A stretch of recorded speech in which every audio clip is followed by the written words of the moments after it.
boys and girls. Great job on your Kahoot yesterday. Keep up the good work. We are now going to continue with our read aloud of Wishtree. We are going to be reading chapters 14 through 17 today. So with our last read aloud, we left off with the word leave being carved into red, and we don't know what this means, who it was meant for, but we know that the word leave is very hateful in this context. Clearly someone is being told to leave, get out. This is not very nice. This is a very hateful gesture. So let's see if we learn a little bit more about this word leave and its significance. Chapter 14. Those houses, my houses. One painted blue, one painted green. One with the black door, one with the brown door. One with the yellow mailbox, one with the red mailbox. For well over a century, I'd stare at them. Prim and proper. Same small size, same boxy shape, same pitched roofs, and squat brick chimneys. Architectural siblings. Long before they were a glimmer in some builder's eyes, I was here, right in the middle of things. If my roots stretched past the property line that separated them, well, that's never been my concern. Roots can be unruly. Mine explored the earth below houses, pirouetted around their plumbing, anchored their foundations. Pirouetted means like something twirls or pivots and moves around, so Red's saying how her roots work around their plumbing. She's been there long before any houses were there. I spread my shade fairly. I dropped my leaves evenly. I bombed their roofs with acorns in equal number. I did not play favorites. Over the years, many families had called those houses home. Babies and teenagers, grandparents and great-grandparents. They spoke Chinese and Spanish, Yoruba and English, and French Creole. They ate tamales and pani puri, dim sum, and fufu, and grilled cheese sandwiches. Different languages, different food, different customs. That's our neighborhood. Wild and tangled and colorful, like the best kind of garden. So we see here that Red is now bringing up diversity. There are a bunch of people in their town who come from different backgrounds, and she lists them here at the end. Not everyone speaks the same language, and they all eat different foods, and there's different customs. So their whole neighborhood is very diverse. So Red's bringing up this conversation now to us. A few months ago, a new family, Samara's family, rented the Blue House. They were from a distant country. Their ways were unfamiliar. Their words held new music. Just another transplant in our messy garden, it seemed. Except that this time, something changed. The air was uneasy. The parents in the greenhouse refused to welcome the new family. There were polite nods between the adults at first, but then even those vanished. Other things happened. Someone threw raw eggs at the Blue House. One afternoon, a car passed by, filled with angry men yelling angry things like, "Muslims, get out." Sometimes Tamar would walk home trailed by children taunting her. So here we are learning that Samar and her family are being targeted just because that their family is Muslim.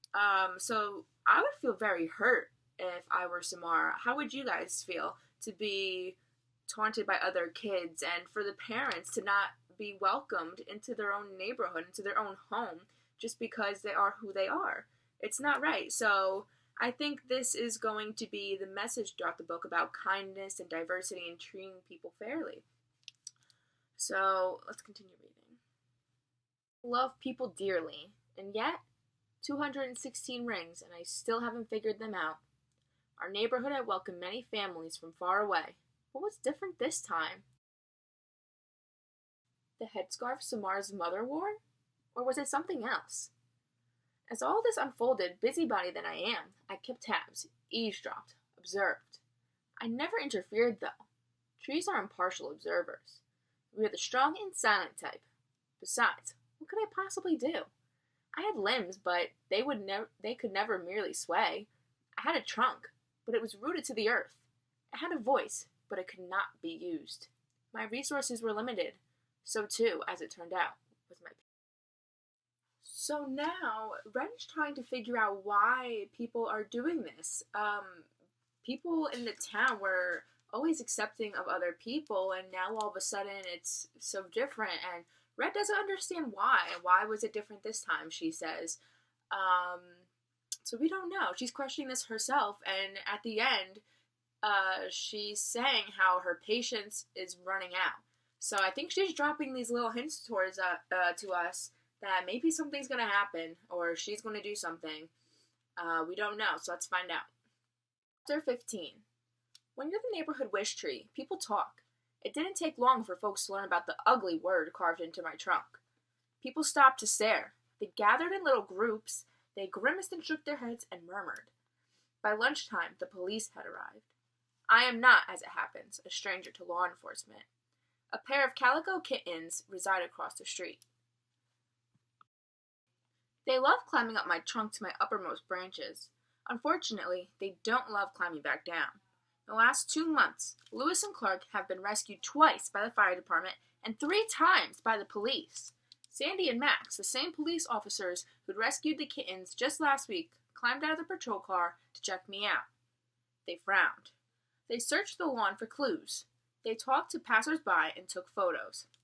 Pongo, I whispered. I'm an official crime scene. She was not amused. The owner of the houses, and therefore technically of me, was the one who'd called the police. Francesca, tall and thin, with short dove-gray hair, lived across the street. The blue and green houses had belonged to her family for generations. Francesca was the owner of Lewis and Clark, my intrepid visitors. So now we are introduced to a new character. Her name is Francesca. She is the owner of Red because Red is on the property of these 2 houses that Francesca owns. So therefore, Francesca owns Red as well. And we will come to see that Francesca starts to cause some trouble for Red in the following chapters of the book. So let's find out. With a grim look on her face, Francesca strode across the street to talk to the police. Lewis and Clark squirmed in her arms. That tree, Francesca said to Sandy, who was taking notes on a little pad. It's been nothing but trouble for as long as I can remember. Francesca has never been the sentimental sort. She likes cats more than trees. To each her own. I happen to like trees more than cats. Oh, but people love the Wishtree, said Sandy. She looked me up and down.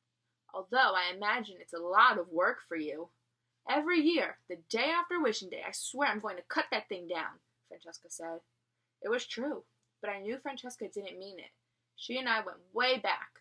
The cleanup isn't the worst of it, Francesca continued. The things people wish for? The craziness? Last year someone wrote, I wish for chocolate spaghetti. In permanent marker on a pair of underwear.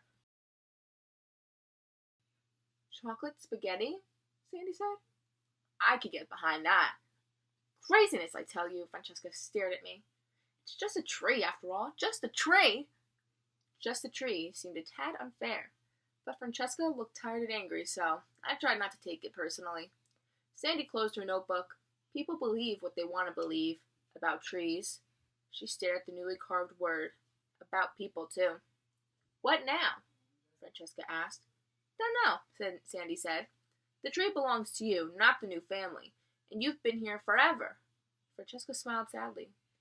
Suppose it could be me they're hoping will leave. They watched Max place a circle of yellow crime scene tape near my trunk, using metal stakes. Don't think so, Francesca, Sandy said. Max joined them. He stroked the kittens who purred loudly. One problem, in terms of prosecuting anyone, he said, is the history of this tree. It's almost May, when people leave their wishes or whatever. Hard to say for sure this isn't part of the whole, tradition thing, he shrugged. That's assuming we figure out who did this, mind you. People are supposed to make their wishes on a rag or piece of paper, not carve it into the trunk, Francesca said. That's why, back in Ireland, they called these raggy trees. Nowadays, a lot of people just tie a tag around a branch and write their nutty wishes, she shrugged. In any case, leave is not a wish. It's a threat. It certainly is, Max agreed. And we talked about this too. The word leave definitely is a threat. They're talking to someone. This is not a very kind word. Francesca nodded at the cracked and buckled walkways leading to both houses. Tell you one thing, Wishtree or not, this oak is destroying the walkways. Messing with the plumbing too. Roots go on forever. She shook her head. Maybe it really is time to cut it down. No more leaves to rake, no more wishing day mess, no more of this unkindness. Louis leapt from Francesca's grasp and dashed for my trunk. Sandy tackled him just in time. We'll finish up our investigation in a day or two. Be out of your hair, Meg said. Then you'll be free to do whatever you want with this tree. You know, Francesca said, taking Louis from Sandy, my father almost cut this tree down years ago. My mother wasn't having it. Family lore is some such thing. Soft-hearted nonsense, she sighed. Guess it's up to me. Meantime, you keep us posted if anything else happens, Sandy advised. Francesca headed across the lawn, holding the kittens close. Leave, she murmured. What a world. What a world. Even Francesca seems to understand the significance of this word, leave. She, at the end, says, what a world we live in. It's true, what a world we live in where people are still unkind to each other, with all this hate, and what's the point of it? Even she notices this. She also seems to be very persistent about her feelings with Red right now. Apparently Red is causing lots of problems for her, and she's just not having it anymore. I think Francesca has reached her breaking point, and she's serious about doing something about Red. Chapter 16. When you're a tree, a phrase like, cut it down, is bound to get your attention. Francesca has hinted at such things before, but always in jest. After a long October afternoon raking my newly shed leaves into crisp hills, or after a particularly messy wishing day, or after stepping into my acorns in bare feet. I feel bad about the walkways. It's an occupational hazard. To stay alive, I need a vast network of roots, and roots can be surprisingly strong. Did you hear that? Bongo asked, watching Francesca enter her house. She sounded serious this time. I've heard it all before, I said. Unfortunately, the newbies heard her too, Bongo said. Bongo calls every fresh crop of babies newbies. She pretends to be annoyed by their antics, but I know better. Listen, Bongo urged. Sure enough, I could hear the baby skunks wailing from their hidden nests under the porch. But we love Red, Mama, one of them cried. Hush, their mother, Fresh-Baked Bread, scolded. It's the middle of the day. You're supposed to be asleep. You're a crepuscular. Crepuscular creatures, like fireflies, bats, and deer, are especially active at dusk and dawn. The word crepuscular means to be active at twilight. It says in the book active at dusk and dawn, so this is like the wee hours in the morning and right when the moon starts to come. Will Red be all right, Mama? Another baby whose voice I recognized as Rose Petal asked. All skunks name themselves after pleasant scents. I am not sure if this is because they're a bit defensive about their reputation, or if they just have a sly sense of humor. Of course, said her mother. Red is indestructible. Bongo looked at me. See what I mean? Oh dear, I said. By tonight they'll all have heard.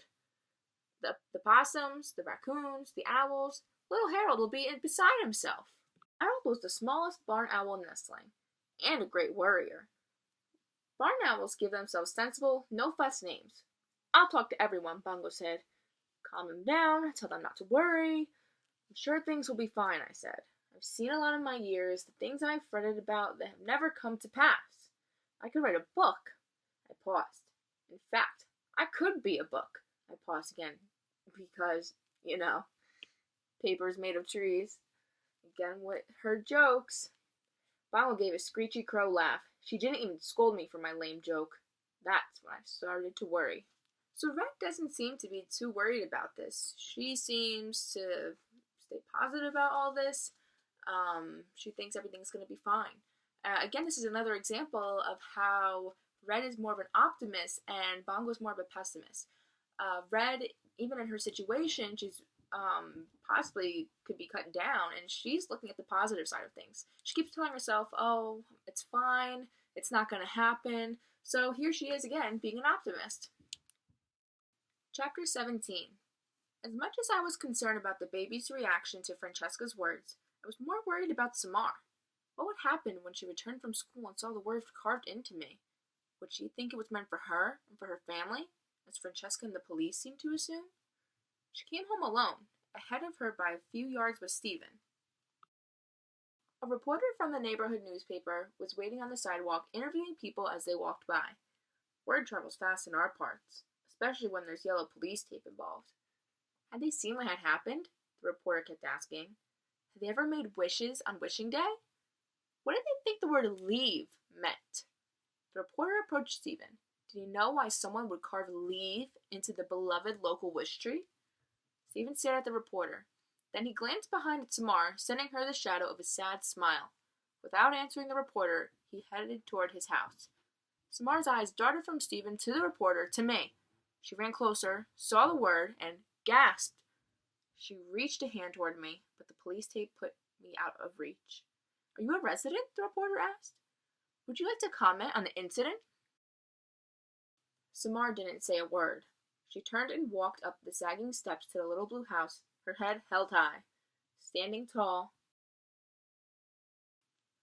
So now we finally learned that the word leave that was carved into red was meant for Samar and her family. People in her town were probably mad at the fact that, for some reason, that she's Muslim. This is a very hateful act. This is no way to treat people. This is very unkind. So you could probably imagine how Samar is feeling. And even Red seems to be worried about this. She says in the beginning she's worried about Samar, even though she's about to be cut down possibly. She's more worried about Samar. This also shows how kind Red is, another character trait about Red. Now I want you all to think, how would you feel in this situation if you were Samar? Walking up to the tree to see the word leave carved into the tree, you know it's about you and your family. People in the town don't want you there. How would you feel? I know that I would be pretty upset, but I would also be very angry at this act. This was this is no way to treat someone, and just because of someone's religion. I'd be very angry if I were Samar. How would you guys feel? So answer that question in the Google form, and happy reading.